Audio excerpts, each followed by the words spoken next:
Саламатсыздарбы, каналыбыздын катталуучулары, коноктору. Бүгүнкү видеобуз нести деген сөздүн 3-чү бөлүгү. Бул видеодо анча мынча орусча билгендерге түшүндүрмө. Нести дегенди эки колу менен көтөрүүнү, болбосо эки колу менен белине салып алып, далысына коюп алып көтөрүүнү, мисалы мешокто ошентип көтөрүшөт, далысына коюп, ийнине коюп алып, оор нерселерди. Бирок эки колунун жардамы менен, өз күчүнүн жардамы менен ордунан жылдырууну, көтөрүүнү айтып атабыз. Нести, сиз жаза элексиз, бирок ошо мына жазап атасыз да, жазап бүтүп, мурда жазап койгон эмессиз. Эми жазап атасыз.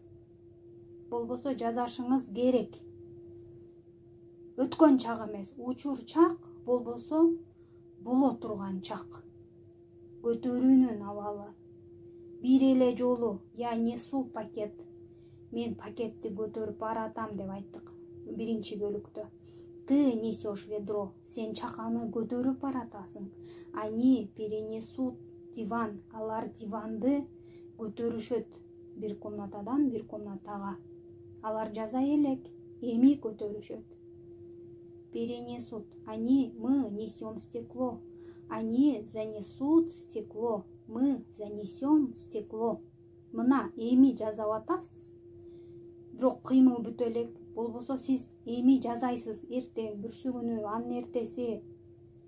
Бир эле жолу жазайсыз. Күнүгө жазай берген сөз эмес бул. Бир эле жолу жазаганыңызда, болбосо ошол бир жолу жазаганыңызды айтып атканыңызда, я несу дегенде көтөрүп баратасыз, А эгер дайыма көтөрүп жүргөн болсоңуз, я нашу болот.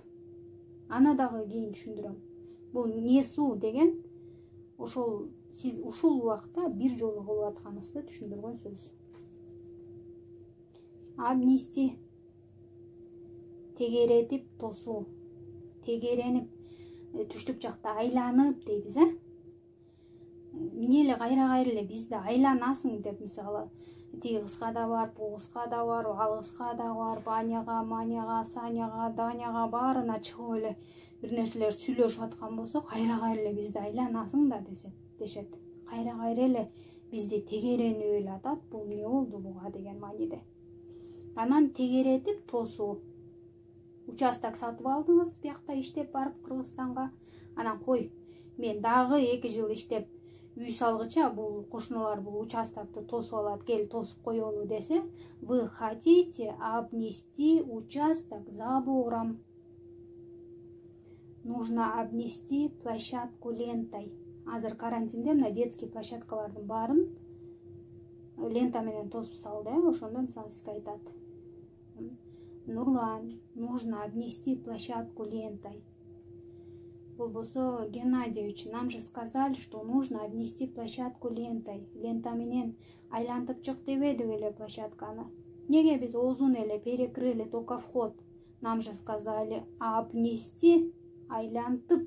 Нар жакта да кире бериши бар, төрт бурчунан эшик бар, ошонун баарын айлантып лента менен байлагыла дебедиби эле? Нам же сказали обнести площадку лентой. Болбосо, нужно обнести десе, сиз сразу түшүнүшүңүз керек. Тегеретип жаап чыгышым керек экен.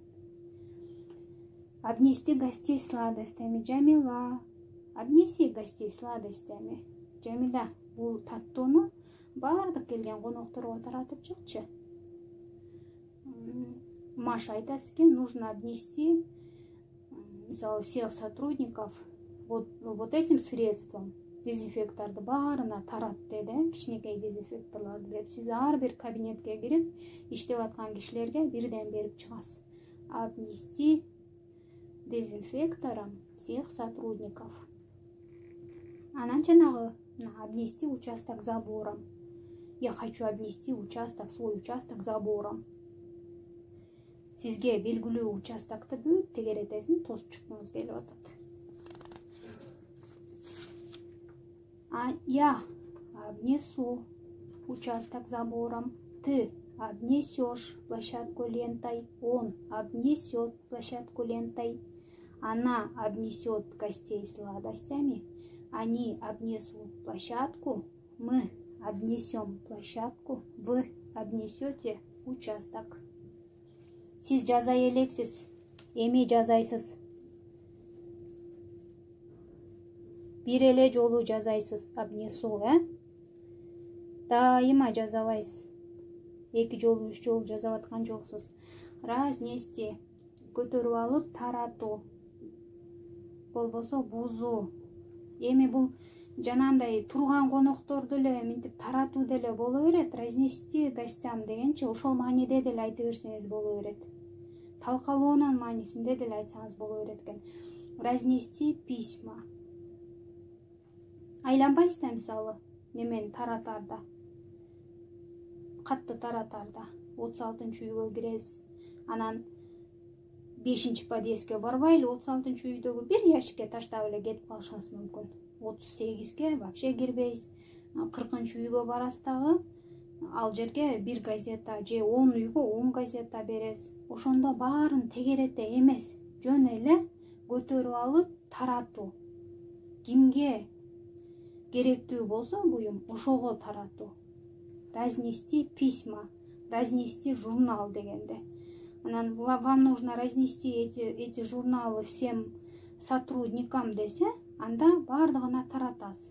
А разнесите журнал по адресатам десе, журналдын бетинде жазылуу болот: Аняга бер, Саняга бер, Даняга бер деп. Ошолорго эле берип коесуз. Разнести хлеб по магазинам. Таратуу нанды ар кайсы магазинге. Разнести стену, экинчи мааниси, талкалап салуу. Мисалы, нан, бир грузовик нан.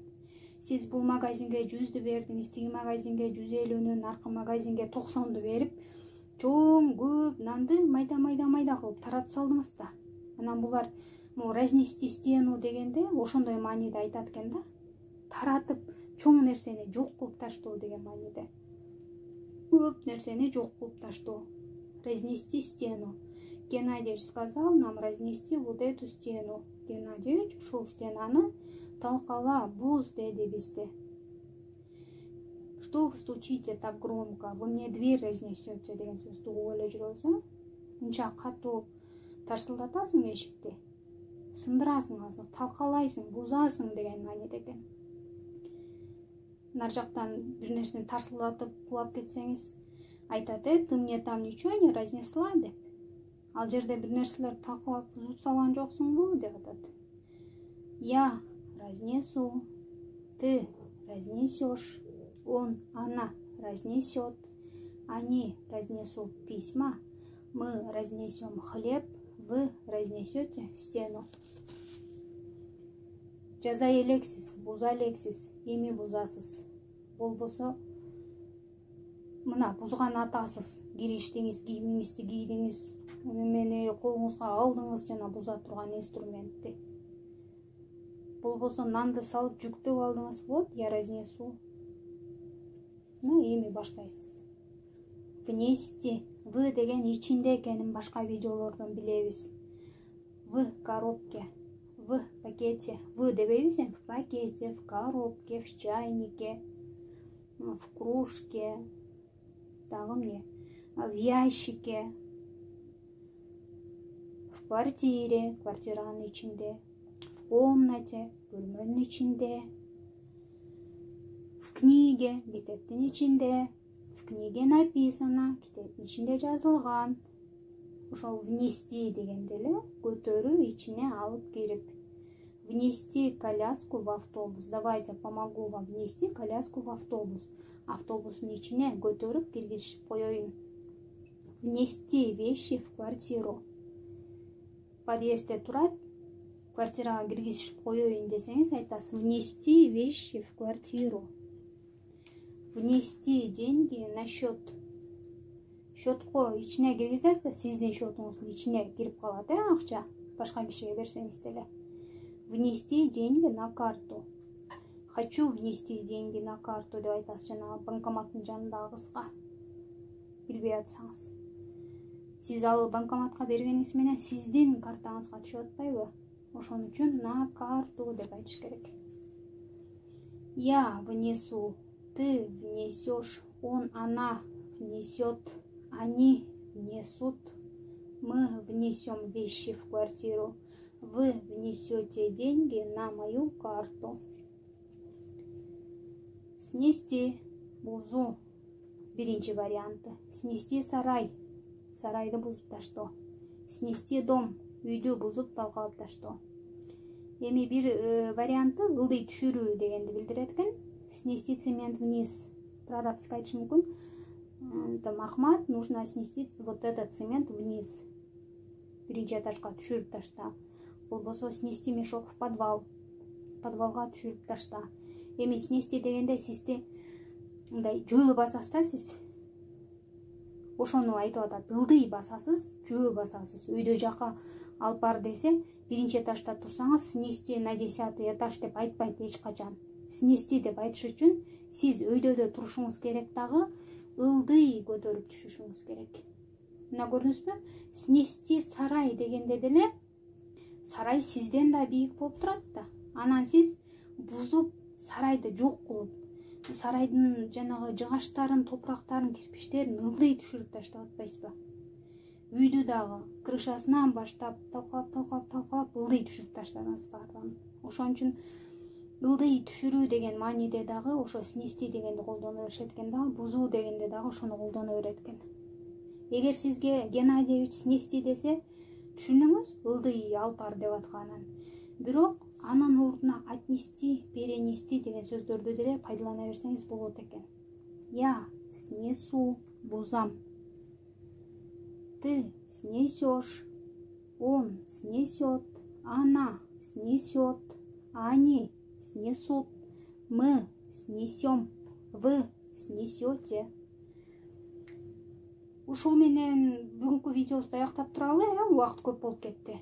Эртеңкиде дагы анда ушул нестинин башка дагы варианттары бар. Дагы үйрөнөбүз. Эгер жазылбай эле көрүп аткан болсоңуз, подписаться, катталуу деген кнопканы басыңыз. Видеолорубуз жакса лайк басыңыз. Башка бирөө менен бөлүшкүңүз келип атса, поделиться деген жазууну басыңыз. Поделиться деген бөлүшүү. Башка менен бөлүшкүңүз келсе, поделиться деген кнопканы басыңыз.